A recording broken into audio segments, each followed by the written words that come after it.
रखंदुसि छो जो वक़्तु घटि आहे ऐं मुक़ाबिलो सख़्तु लॻो पियो आहे।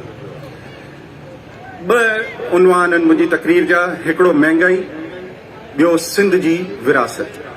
मां हिते तमामु सिंध जे माण्हुनि खे ॿुधाए थो सघां त PTI जे मंशूर में सिंध जी विरासत जो को ज़िक्र कोन्हे को।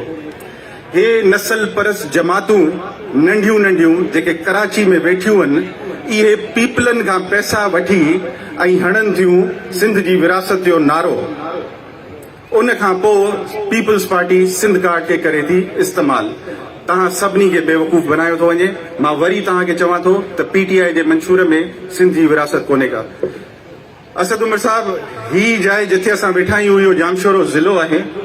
हिकिड़े पासे कलंदर, ॿिए पासे लकी शाह सदर, टे पासे मुंहिंजे पोयां बाबा सलाउद्दीन जो मज़ार आहे।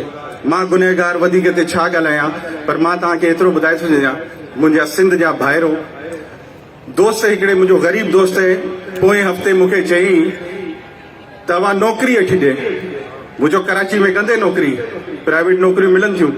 चयो कराची में केरु नौकिरी कंदो, उते पादर था लॻनि।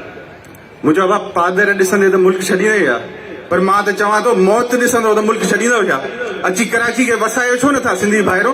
त तव्हांखे ख़बर पवे त तव्हांजो जेको कैपिटल आहे सिंध जो, उन में केतिरो पोटेंशियल आहे। ईंदव, रोज़गार मिलंदव, कमाईंदव, ॿारनि बच्चनि खे पढ़ाईंदव त कुझु तव्हांजो फ्यूचर बदिलजंदो।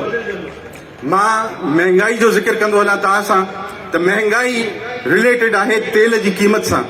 तेल जी क़ीमत इमरान ख़ान जे वस में कोन्हे का। तेल जी क़ीमत ॿाहिरियां मुल्क जिथां तेल निकिरे थो उहे मुक़ररु कनि था। थोरो उन ते टैक्स रखी उहो तेल अॻियां तव्हांखे खपायो थो वञे। जॾहिं तेल महांगो थिए थो त हर शइ महांगी थिए थी। पर अरिड़हीं तरमीम खां पोइ इहो सिंध जे चीफ मिनिस्टर जो कमु आहे त वधीक मुनाफ़ो जेको इदारो या जेका शइ वठे थी उनखे कंट्रोल करे।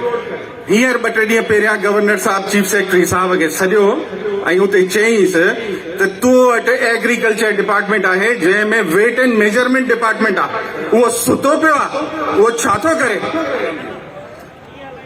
हुन वटि को जवाब कोन हो।